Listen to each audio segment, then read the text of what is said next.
बादल का सतून फिर से चलने लगा। क्या आप उसे देख सकते हैं? इसका मतलब है कि इसराइलियों को फिर से सफर पर रवाना होना था। अब वो अपनी मंजिल के करीब पहुंच गए थे। खुदावंद का वादा किया हुआ मुल्क, यानी मुल्क किनान, सिर्फ उन पहाड़ों के पार था। खुदावंद ने बताया था कि वो मुल्क नहायत खूबसूरत है और वहां दूध और शहद कसरत से होता है। लोगों के लिए ये बड़ी खुशी की खबर थी। फिर खुदावन ने मूसा को हदायत देते हुए कहा, तू 12 आदमियों को चुनकर उस मुल्क में भेज ताकि वो उसका हाल दरियाफ्त करे। सो मूसा ने खुदा के कहने पर 12 कबीलों में से एक एक लीडर चुना। उन 12 आदमियों में से आपको खास तौर पर यशवा और कालिब के नाम याद रखने की जरूरत है। मूसा ने उन आदमियों को ये कहकर भेजा, तुम जाकर दरियाफ्त करो कि वो मुल्क कैसा है और जो लोग वहां रहते हैं जोरावर हैं या कमजोर, और बहुत है या थोड़े। देखो कि वो मुल्क अच्छा है या बुरा। क्या लोग खैमों में रहते हैं या बड़े शहरों में जिनके इर्द गिर्द मजबूत दीवारें हैं। क्या वहां की जमीन जरखेज है या बंजर। क्या दरख्त हैं या नहीं, और वहां से कुछ फल भी वापस लेकर आओ।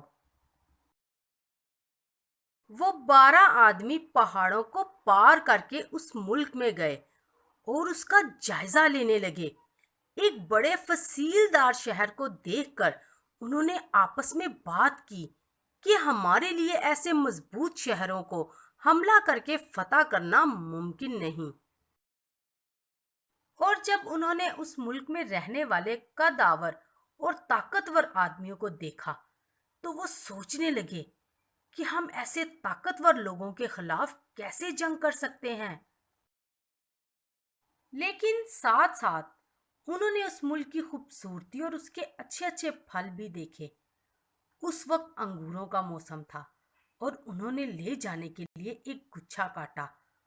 वो गुच्छा इतना बड़ा था कि 2 आदमियों को उसे लाठी पर लटकाए हुए ले जाना पड़ा।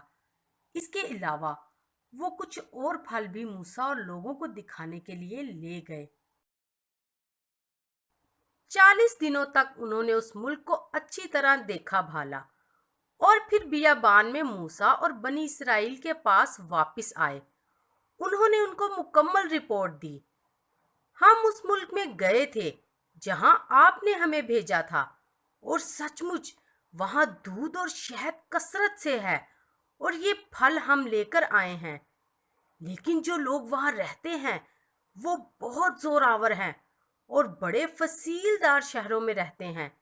हमने बड़े बड़े आदमियों को भी देखा। फिर कालिब ने कहा, चलो हम एकदम जाकर उस मुल्क पर कब्जा करें, क्योंकि हम कर सकते हैं।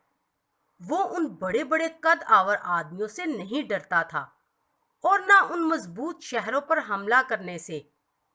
उसका भरोसा खुदा पर था। खुदा ने ये मुल्क देने का वादा किया था, इसलिए कालिब को पूरा यकीन था कि ये मुल्क उनका होगा, क्योंकि खुदा हमेशा अपने वादों को पूरा करता है।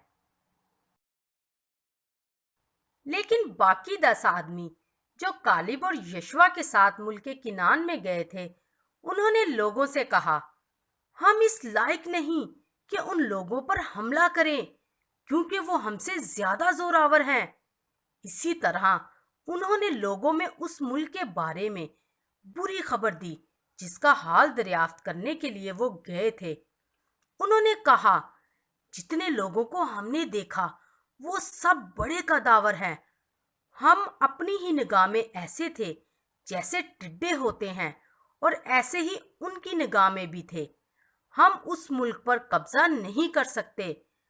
हम सब इसी कोशिश में मर जाएंगे। क्या वो खुदा के सारे मौजज़ों को भूल गए थे जो उसने मिस्र में और बियाबान के सफर के दौरान उनके लिए किए थे? क्या वो खुदा पर भरोसा नहीं रखते थे? अगर ऐसी बात है तो खुदा उनसे बहुत नाखुश हो जाएगा।